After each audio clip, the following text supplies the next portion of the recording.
僕の塔食い打ちの術照明大ムカデ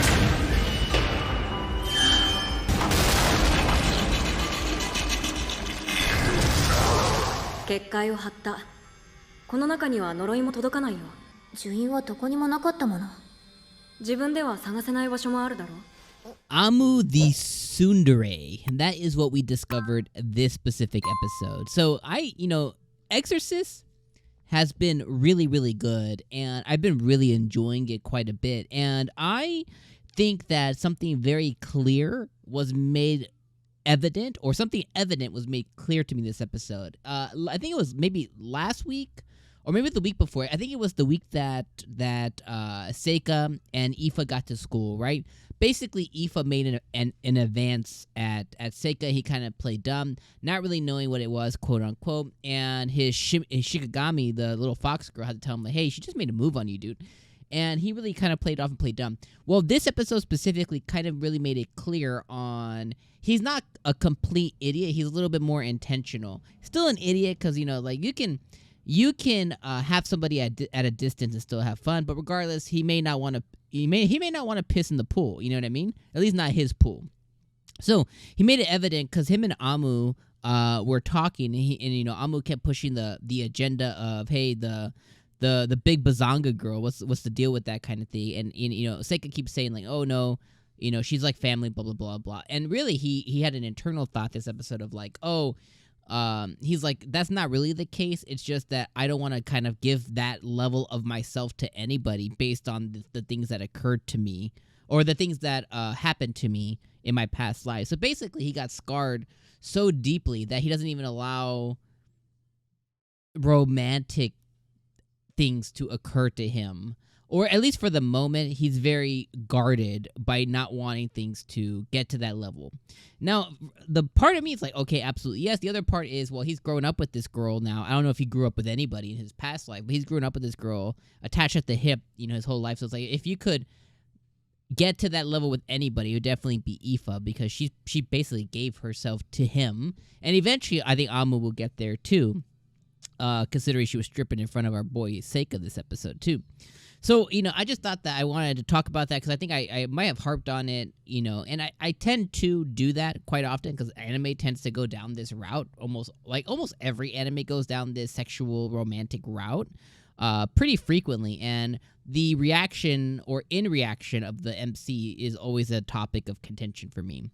So, I just wanted to kind of, clear that up because I was like, okay, at least I know what his motivations or non-motivations are because the anime addressed it. And that's all I ever want from anime is like address the stupidity or denseness, and they did. So I feel like this anime, if I was going to land at like a 7.5, it immediately went up to like an 8 just for them addressing something that really stood out to me. All right, so the rest of the episode, I'm going to go from the bottom up, as far as, like, I'm going to go from how it ended to go upwards. And I love how 𝐴𝐴 and 𝐿𝐴 are getting closer. I love how it was pretty... like, if you could put 2 and 2 together, if you knew 2 and 2 equals 4, you could put together the teacher ever since he, put that thing that was going to fall on them. And he said that he did that with light magic, but... our boy Seika knows that's dark magic for teleportation manipulation kind of thing. So he caught on to him pretty quick. I think us, the viewer, caught on to, like, there's something suspicious about the teacher. Yeah, he caught on to him. He found out that he was doing some curse stuff. Seika called him out. He's like, yo, this world doesn't really know about curses, but you know what? You know what the main specialty of an exorcist is? Curses, baby. So he taught him lessons 9 ways to Sunday. Our boy Seika even summoned a devil for funsies, and then, spilled a bunch of, like, devil guts on him just because he could, and obliterated that guy, gave him his curse back. Dude was bleeding from the eyes. Like, what a PIMP. This man's a pimp. So that was really enjoyable. Then prior to that, we had Seika and 𝐴𝐴 conquering the dungeon, conquering the snake. What do they call it? The Naga, the snake dungeon master thing or whatever it is. They had them conquering that.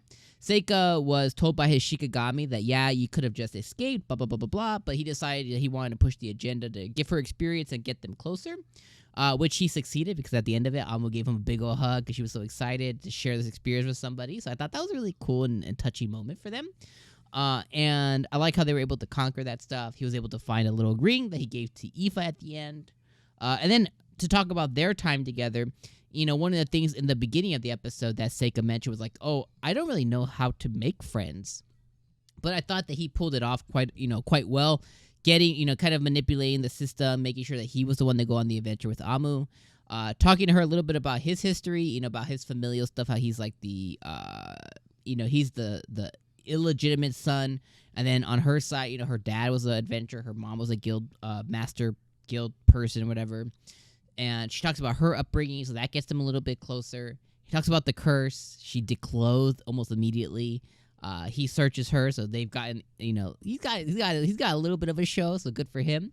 And then he kind of, he shows her his magic, or I guess his exorcism a little bit. Thankfully, she didn't really ask a lot of questions. She was just like, oh, that's who you are. That's cool.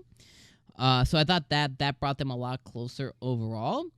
And I think that, Amu's definitely going to be somebody who is a really cool adventuring person, or, party member or friend of Seika as we go forward. And I love how she's definitely tsundere type, very much like at the front, but really like she wants to be accepted and liked, and she wants to have the normal feelings that normal girls have, but she just has this obsession, this battle junkie obsession with, fighting and things like that. And it's probably due to her nature of being the hero, is that she just gets real enjoyment out of going into these situations and going into adventures and killings and things like that. And that has traditionally put off people because she's a little crazy about it. So I think we found out a lot this episode. Also, I really like Seika's Centipede. I thought we found out a lot this episode. It was really, really good. I really enjoyed it quite a bit. I thought it gave a lot more development to Seika, and I thought it gave a lot of more development to Amu. So now we have a pretty good idea of who they are and their nature and stuff like that.